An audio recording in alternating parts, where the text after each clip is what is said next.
আমাদের মেয়েদেরকে বিভিন্ন অজুহাতে যারা উত্ত্যক্ত করবেন অবশ্যই তাদেরকে আমরা দমন করব। ওনাদের দাবি জানানোর কারণটা কি? ওনারা চায় সরকার যেন সর্বোচ্চ গুরুত্ব দিয়ে জিনিসটা মনিটর করে। আসল চাও তো এটা। এখন ধরুন ওরা যদি দেখে 1 মাসের জায়গায় 40 দিনে বিচার হয়েছে, এটার জন্য কি ওনারা ক্ষুব্ধ হবেন না। কিন্তু ওনারা যদি দেখেন আমাদের গাফলতি হচ্ছে, 1 মাসের জায়গায় 1 বছর হচ্ছে, তখন ওনারা ক্ষুব্ধ হবেন। প্রথমে নিজেরটা করবেন। আমি যতটুকু ধর্ম বুঝি, সবচেয়ে আগে নিজেকে পরিশুদ্ধ করতে হবে।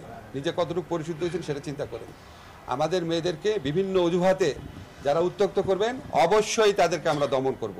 দেরি হতে পারে, মাঝে মাঝে ভুল হতে পারে, কিন্তু আমরা এই লক্ষ্য থেকে বিন্দুমাত্র বিচ্যুত হব না। ভাই, আমি তো সমাজ বিজ্ঞানী না, কেন ধর্ষণ বাড়ছে এটা তো আমি এখন বলতে পারবো না।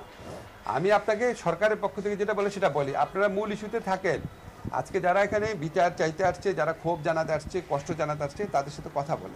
মানুষের ক্ষোভ থেকে, কষ্ট থেকে অনেক রকম দাবি জানাবে।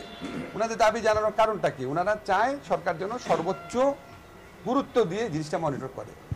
আসল চাও তো এটা। এখন ধরুন ওরা যদি দেখে 1 মাসের জায়গায় 40 দিনে বিচার হয়েছে, এটার জন্য কি ওনারা ক্ষুব্ধ হবেন না। কিন্তু ওনারা যদি দেখেন আমাদের গাফলতি হচ্ছে, 1 মাসের জায়গায় 1 বছর হচ্ছে, তখন ওনারা ক্ষুব্ধ হবেন। তা আমরা তো মেসেজটা পেয়েছি যে আমরা কোনো রকম মানে অযথা কালক্ষেপণ বিন্দু মাত্র যেন না হয়, সেটা আমরা একদম কথা দিচ্ছি এখানে।